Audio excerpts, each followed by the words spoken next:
So today we're going to be talking about the pelvic floor. Doing pelvic floor exercises are super important because it will help you during birth and also for your recovery after birth as well. It'll be much quicker if you've got a strong pelvic floor.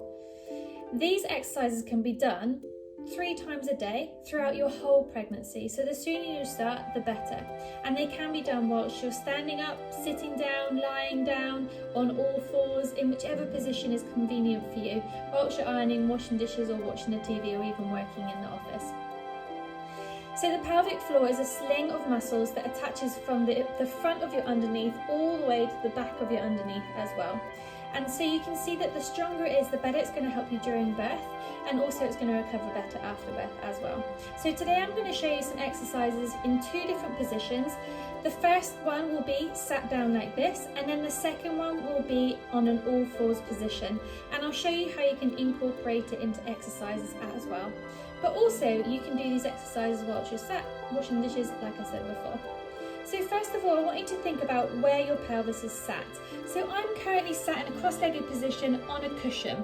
That's because that's a comfortable position for me. However, if you feel like your legs are more comfortable when they're out in front of you, or if you're sat on a chair, then that's fine as well. But either way, I want you to think about your pelvis. So we're going to rock the pelvis anteriorly.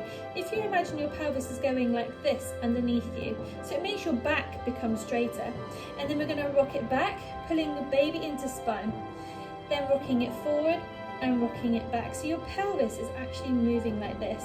And this is important to be able to do this exercise to keep the muscles and the ligaments available and fluid throughout your whole pregnancy. You'll find you're in a lot less pain when you can move it a lot better. So find halfway, and you'll feel that you're floating in this halfway position. Then lengthen up through the spine, feel nice and tall through the spine, and hug baby into your spine. You can even put your hands onto your baby if you want to as well. So take a deep breath in, and then as you breathe out, I want you to think about sucking up your front and back passage, like you're pulling a balloon or you're inflating a hot air balloon inside you. Keep breathing out, keep pulling it up. When you run out of breath, breathe in and let it relax. And we're going to repeat again. So you breathe in to start, then you breathe out, pull up the front and back passage, lift up that hot air balloon, inflate it inside you. Imagine that you've got that hot air balloon inside you. Keep breathing out, keep holding it. And when you've run out of breath, breathe in to relax. Good, and we're going to go again 3 more times. So you breathe out, pull in the front and back passage. I keep saying passage. Lift up that balloon, really feel like it's inflated inside of you. Breathe in to relax. Okay, we're going to do 2 more. And again, breathing out, front and back passage. Lifting up the balloon, pulling baby into spine, feel tall through the vertebrae. Really squeeze until you run out of breath. Breathe in and relax. We've got 1 more to go. And again, breathing out, front and back passage. Keep going, keep breathing. And breathe in to relax. Good. So we've done 5 long exercises. Now we're going to do 2 lots of 10 short, fast contractions. So we're going to contract, release, contract, release, contract, release, contract, release, and I'll count to 10. Are you ready? In 3, 2, 1, off we go. Contract, release, contract, release, contract, release, contract, release, contract, release. That's 6, 7, 8, 9, 10. Well done, and relax. Let's do 1 more set of that. Exactly the same. Contract, release, contract, release, contract. Ready? 3, 2, 1, off we go. 10, 9, 8, 7, 6, 5, 4, 3, 2, 1.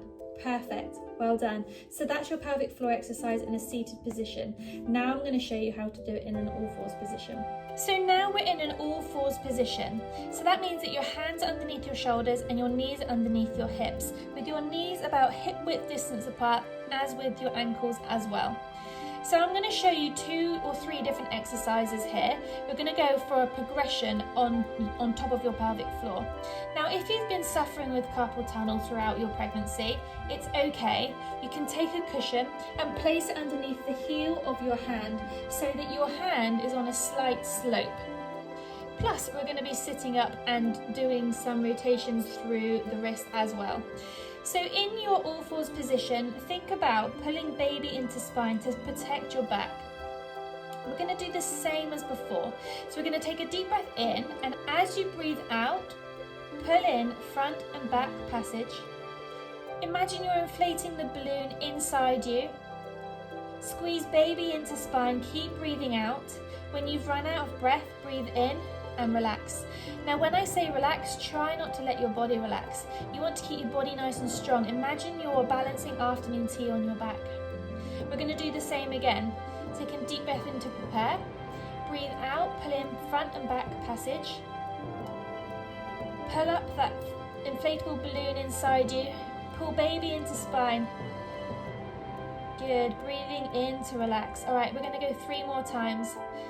Breathing out, front and back passage. Keep breathing out, keep breathing out, keep squeezing, breathe in to relax. We've got 2 more to go. Breathing out. Squeeze. Well done, guys. You're doing really, really well. Breathe in to relax. Last time, breathing out, front and back passage. Really squeeze that balloon, inflate it inside of you, baby into spine. Breathe in to relax. Good, and let's do the 10 pulses in 3, 2, 1, and contract, release, contract, release, contract, release. 4, 5, 6, 7, 8, 9, 10. We're going to do 1 more. Ready? 3, 2, 1, off we go for 10, 9, 8, 7, 6, 5, 4, 3, 2, 1. Perfect. Okay, so just come up into a kneeling position, rotate your wrists a few times, get rid of the carpal tunnel or the sore wrists if you have them. Thanks to the changes in our bodies means that our wrists get a little bit swollen, sometimes it can be a little bit painful, but it's okay, no problem. So now we're going to incorporate with another exercise, and this will lead you on to further exercises if you want to do the next video with me. So we're going to do the same again, but as you breathe out, we're going to pull in front and back passage, we're going to pull up the balloon, and we're going to curve the back up towards the sky, creating a curve in our spine. Then when we breathe in, we're going to come back down to a neutral spine to relax. Try to avoid allowing your back to dip down because it creates quite a lot of pressure on your lower back. You can allow your shoulders to dip down if you want to, as long as you're not letting your back dip down. So let's go from the top. We're going to breathe in, and as you breathe out, pull in front and back passage. Really think about the balloon. Send the spine up towards the sky. Chin comes into the chest. Baby comes into the spine. Keep breathing out. Then breathe in to come back into a neutral spine. And again, let's flow into the next one. Breathing out, front and back passage. Pull up the balloon. Chin to chest. Up towards the sky. Breathe in to relax. Good, and again, breathing out, front and back passage. Keep it flowing. Baby to spine, spine to the sky. All right, we've got 2 more to go. Breathing out, front and back passage, chin to chest, rolling up. Good, and last one. Breathing out, front and back passage, lifting up, breathing out. Breathing in to come back to a neutral spine. Well done. Good work, guys. And then coming back into kneeling, just rotate your wrists a few times just to get them moving. Perfect. So that is your pelvic floor exercises. Try to aim to do them around 3 times a day if you can. Like I said, either seated, standing, in your office chair, when you're eating your dinner, wherever you decide to do it, just try to fit it into your day. The slow and the fast ones as well.